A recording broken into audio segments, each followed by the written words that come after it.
प्रशांत किशोर खुद ये कहते हुए कि वो ना टीवी पर समाचार देखते हैं और ना ही अखबार पढ़ते हैं, वो ना ईमेल लिखते हैं और ना ही नोट्स लेते हैं। बीते एक दशक से उन्होंने लैपटॉप तक इस्तेमाल नहीं किया है।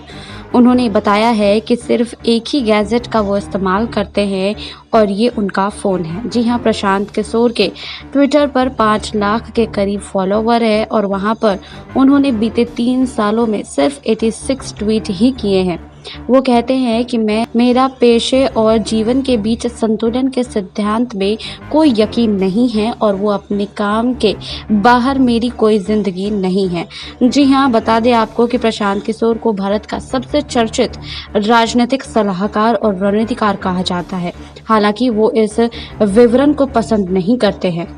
उन्हें ऐसे व्यक्ति के तौर पर देखा जाता है जिन्होंने चुनाव जीतने और लोगों के राय को प्रभावित करने में महारत हासिल कर ली है और नेता जिनकी मुट्ठी में रहते हैं। साल 2011 के बाद से प्रशांत किशोर और उनकी राजनीतिक सलाह देने वाली फर्म ने 9 चुनावों में अलग अलग पार्टियों के लिए काम किया है और इसमें से 8 में उन्होंने जीत हासिल की है। उनके पास अपने जीवन पर फिल्म बनाने के लिए डिज्नी, नेटफ्लिक्स और यहाँ तक कि बॉलीवुड के सुपरस्टार शाहरुख खान की तरफ से प्रस्ताव आए हैं, लेकिन उन्होंने अभी सभी को इनकार कर दिया है। जी हाँ, प्रशांत किशोर सभी रंगों और विचारों के राजनीतिक दलों को अपनी सेवाएं दे चुके हैं। साल 2014 में वो नरेंद्र मोदी के साथ थे और हाल ही में उन्होंने मोदी की चिर प्रतिद्वंदी ममता बनर्जी को पश्चिम बंगाल में जीत हासिल कराने में मदद की। प्रशांत किशोर के समर्थक कहते हैं कि वे ऐसे व्यक्ति हैं जो जहां हाथ रखते हैं कामयाबी मिलती है। वहीं उनके आलोचकों का तर्क है कि वो बहुत सावधानी से अपने ग्राहक चुनते हैं और ऐसे दलों को ही अपने सेवाएं देते हैं जिनके जीतने की संभावना अधिक होती है। मई में 44 वर्षीय प्रशांत किशोर ने कहा था कि मैं जो कर रहा हूं अब बहुत हो गया है, अब मैं अलग रहूंगा। लेकिन हाल ही के दिनों में वो फिर से सुर्खियों में है। उन्होंने विपक्ष के मुख्य नेताओं से मुलाकात की है, जिसमें कांग्रेस नेता राहुल गांधी भी शामिल है। इन मुलाकातों के बाद ये कयास लगाए जा रहे हैं कि प्रशांत किशोर प्रधानमंत्री नरेंद्र मोदी के खिलाफ विपक्ष को एकजुट कर रहे हैं। उनके कांग्रेस पार्टी में शामिल होने के कयास भी लगाए जा रहे हैं। हालांकि प्रशांत किशोर कहते हैं कि वे कयास ही है। वो कहते हैं कि मैं निश्चित तौर पर वो तो नहीं करूंगा जो मैं पहले कर रहा था। मेरे पास कुछ विकल्प है, लेकिन मैंने अभी तक निर्णय नहीं लिया है। ऐसा हो सकता है कि मैं ऐसा काम करूं जिसका राजनीति से कोई वास्ता ही ना हो। जैसे ही मैं किसी निर्णय पर पहुंच जाऊंगा, उसकी औपचारिक जानकारी दूंगा। जी हाँ, भारत में आम चुनाव अभी 3 साल दूर है और विपक्षी दल प्रधानमंत्री को कोई खास चुनौती देते नहीं दिख रहे हैं। प्रशांत किशोर कहते हैं कि बीजेपी उतना ताकतवर राजनीतिक दल नहीं है जितना उसे माना जाता है। वो कहते हैं कि किसी राजनीतिक दल के लिए, चाहे वो नया हो या पुराना, अकेले या दूसरे दलों के साथ मिलकर बीजेपी को चुनौती पेश करने की जगह मौजूद है। वहीं 80 के दशक के बाद से कांग्रेस का पतन हो रहा है, उसकी सीटें कम हो रही हैं और वोट शेयर भी। 2019 के आम चुनावों में कांग्रेस को 20% वोट ही मिले थे और पार्टी सिर्फ 52 सीटें ही जीत पाई थी। ये आम चुनावों में कांग्रेस की लगातार दूसरी हार थी, लेकिन पार्टी के पास अभी भी संसद के दोनों सदनों में करीब 100 सांसद और देश की अलग अलग विधानसभाओं में 880 विधायक हैं। ये भारत में बीजेपी के खिलाफ सबसे बड़ी विपक्षी पार्टी है।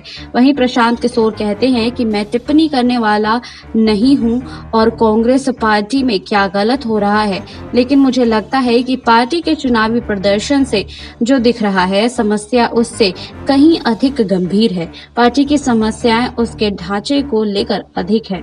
वहीं एक नया दल बनाने की बात करना आसान है, लेकिन बनाना मुश्किल है। प्रशांत किशोर कहते हैं कि विपक्ष का तीसरा मोर्चा बनाना ना ही संभव है और ना ही टिकाऊ, क्योंकि एक टूटा फूटा गठबंधन कुछ ऐसा नया नहीं करेगा जिसे जनता पहले से ही खारिज ना कर चुकी हो। जी हाँ, वहीं आपको बता दें कि सबको बावजूद जो है प्रशांत किशोर को लगता है कि 2024 में तीसरी बार सत्ता में आने का प्रयास करने वाली बीजेपी को हराना असंभव नहीं है। वो कहते हैं कि विकल्प और पर्याप्त उदाहरण मौजूद हैं जो दिखते हैं कि सही रणनीति और प्रयासों के बीजेपी को हराया जा सकता है। वहीं प्रशांत किशोर कहते हैं कि भारत में चुनाव जीतने वाले दल भले ही वो कितने लोकप्रिय ही क्यों ना हो, आमतौर पर 40 से 45% से अधिक वोट हासिल नहीं करते हैं। 2019 चुनावों में बीजेपी ने 38% वोट हासिल करके 300 से अधिक सीटें जीत ली थी। वो कहते हैं कि दक्षिण और पूर्वोत्तर भारत में 7 प्रांतों की 200 सीटों में से बीजेपी 40 से अधिक सीटें नहीं जीत सकी है, क्योंकि यहाँ क्षेत्रीय दलों ने बीजेपी को मजबूत नहीं होने दिया। प्रशांत किशोर का मानना है कि बाकी बची 340 सीटें देश के उत्तर और पश्चिमी क्षेत्र में है, जहाँ बीजेपी प्रभावशाली है। वो कहते हैं कि बीजेपी को चुनौती देने वाले दल को यहाँ 150 सीटों का चयन करके बीजेपी की संख्या को कम करना होगा। वहीं प्रशांत किशोर जिस तरह काम करते हैं उससे भारत में राजनीतिक सलाहकारों के काम की झलक मिलती है। उनकी कंपनी आईपैक में चुनावों के समय 4000 तक लोग काम कर रहे होते हैं। ये जिस पार्टी के लिए काम करते हैं एक तरह से उसी में घुस जाते हैं। प्रशांत किशोर कहते हैं कि हम एक तरह से पार्टी की ताकत बढ़ाने वाले फैक्टर के रूप में काम करते हैं। एक पार्टी को चुनावों में अच्छा प्रदर्शन करने के लिए जो भी करना जरूरी होता है हम उसे मदद करते हैं। हमारे काम से कुछ फर्क तो पड़ता है, लेकिन ये कितना होता है इसकी सटीक गणना करना मुश्किल है। प्रशांत किशोर 1 दशक से राजनीतिक सलाहकार के रूप में काम कर रहे हैं। वे तमिलनाडु के मुख्यमंत्री स्टालिन के लिए काम कर चुके हैं। इस समय वो अमरिंदर सिंह के लिए काम कर रहे हैं। उन्होंने यह समझा है कि राजनीतिक रैली में भारी भीड़ का मतलब ये नहीं होता है कि नतीजे भी अच्छे होंगे। चुनावों का खर्च बढ़ रहा है, जिसकी वजह से राजनीति में प्रवेश भी अब आसान नहीं रह गया है। भारत एक राजनीतिक समाज बन गया है जहां लोगों का ध्रुवीकरण हो रहा है। वहीं भारत में 80 करोड़ से अधिक मतदाता हैं। उनके मतदान विकल्पों से क्या पता चलता है?